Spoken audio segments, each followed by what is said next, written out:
Come here. Louis, a moment of pain is worth a lifetime of glory. You remember that?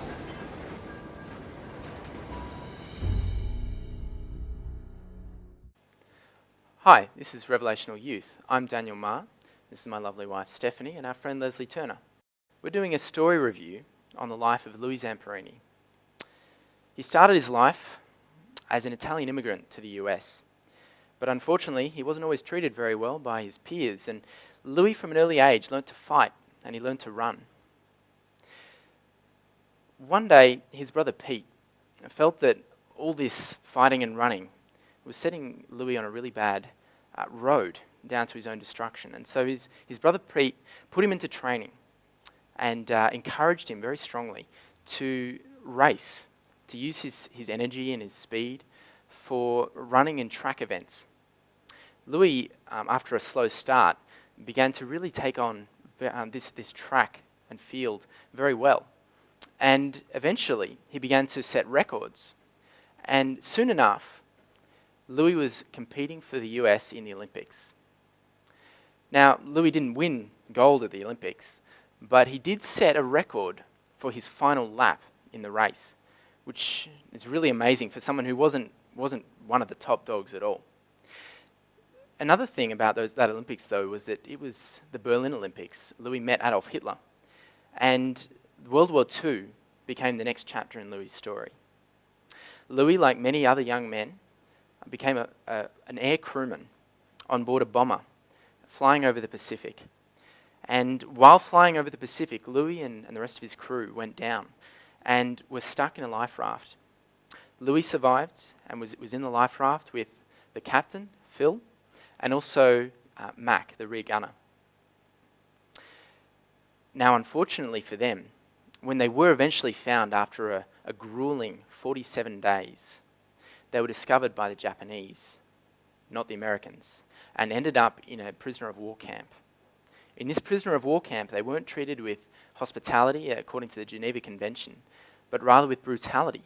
And Louis in particular had to endure the particular hatred and just poor treatment of the leader of that camp.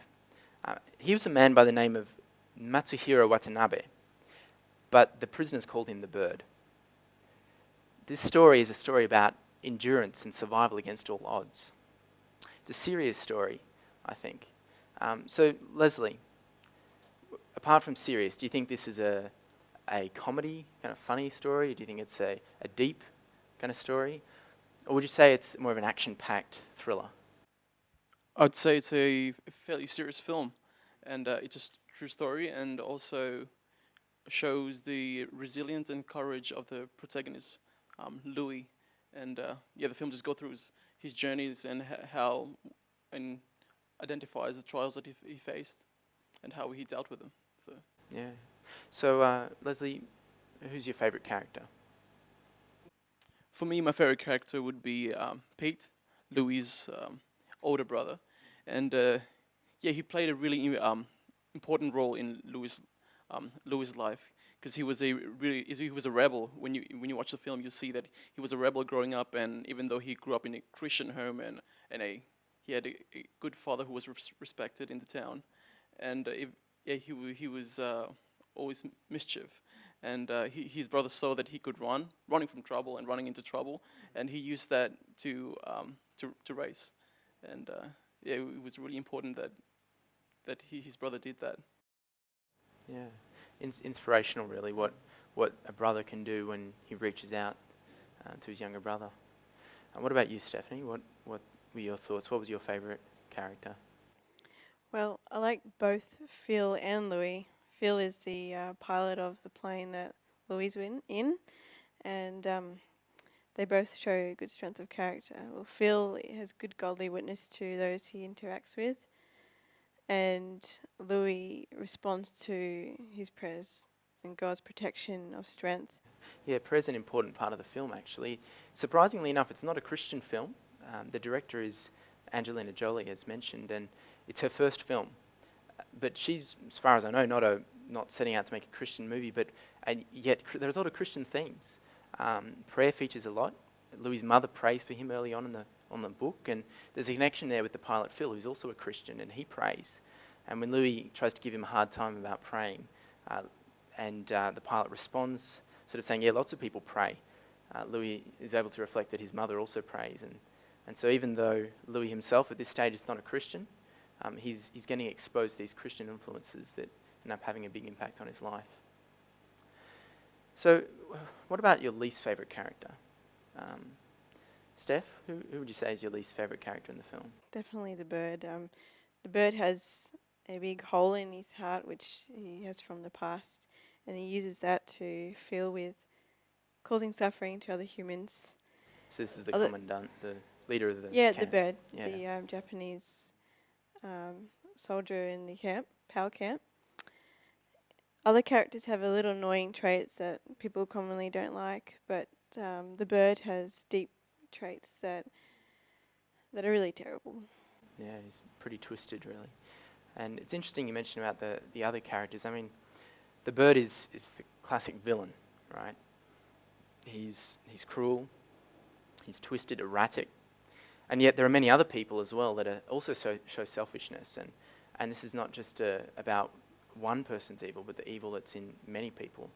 And we can look at the bird and hate him, but there's also evil in all of us, and I think that came through as well. There was selfishness and evil, and people had to make hard decisions, and often people just chose the easy way. What about you, Leslie? What are your thoughts? My least favorite character, I would agree with Steph, would be Poe. No, the bird. Poe is the prisoner of war camp. But yes, the bird definitely, he was just dark, and you just wouldn't want to mess with him or be in the same spot where Louis was being treated the way he was. So yeah, for me it would be the bird. There was something else as well about the bird that made me think. He's a very, I think the man that portrays him does a good job, because he comes across as very realistic. He's not just a man that likes hurting people for its own sake. He hates the Americans. You know, he hates his enemies.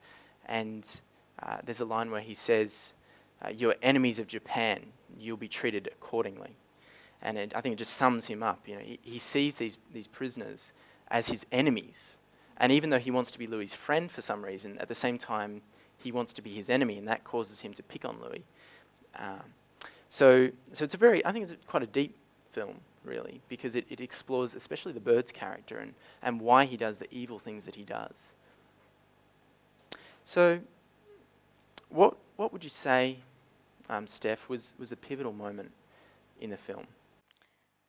A really pivotal moment that I think is in the movie when he's holding up the beam and the bird is trying to break Louis by the end of the movie. He's tried and tormented him throughout the whole movie, and Louis has already been through quite a lot, and at this point in the movie the bird thinks that he can break him, but he somehow is afraid in his heart that he can't, and Louis proves it to him that, you know, humans are equal, you're not above me, God's my strength, and inside he wants to survive. So the bird can see that, and he's probably a bit jealous that he's probably not as strong as Louis, because he's afraid, and Louis holds the beam up like he says him to, and he looks at the bird in the eye, as the bird doesn't like, and the bird, he says, "Don't look at me," and quite hurts him because he knows that Louis has beaten him. Yeah, you really do get a sense that the bird envies Louis, envies his strength. The bird has a bit of an inferiority complex, and but you know, it's interesting. You made the comment about the strength of God, and I think in the film they were trying to depict the strength of man, but what I see in the film is really the strength of God coming through. And if you read the book, which takes a little bit more effort than watching the film, but it's worth it. It actually describes how Louis didn't immediately become a Christian after his terrible ordeals. He actually had a very miserable and terrible life, wanting to get revenge. But it was only when his wife became a Christian and dragged him along to a man called Billy Graham, who was presenting a sermon to try to convert people to Christianity, that he actually got all these flashbacks of the times when he'd promised God that he would serve him if God allowed him to survive. And it shows this in the movie. It shows this happening. And it also, he flashed back to these moments when he was miraculously rescued from death. And it shows it twice during the movie, so watch out for it. It's in there. And God is really working in Louis and helping him to survive, because God had a plan for Louis. And if you read the book, you can see that Louis's life didn't finish at the end of the concentration camp time. It actually went on to become a very successful life, helping others the way that he himself had been helped. And that's what God does for us. He gives us the power to turn evil into good. And in fact, Louis even went back and forgave the people that had beaten and tortured him. So this is not just a story review, it's also a film review. What did you think of the film? Out of 10, Leslie, how would you rate the film Unbroken? From the, I've seen a couple of true story film. For me, this was on the top of my list, and I quite enjoyed it. Angelina Jolie did a really good job with this as being her first film, and I'll rate it a 7.5 out of 10. How about you, Steph? For a movie like this, it's easy to think it's just a made-up story, but because it's a true story, it's even better. So I like it like Leslie, and I'll just probably rate it a bit higher, 8.5. Yeah, I thought Unbroken was brilliant. It was a great storyline. And what I liked the best about it, I think, was that all the Christian bits were left in. Well, maybe not all, but enough. And you come away from it seeing how God worked, even though it's not pushing Christianity or anything, but you still get a sense of God's work.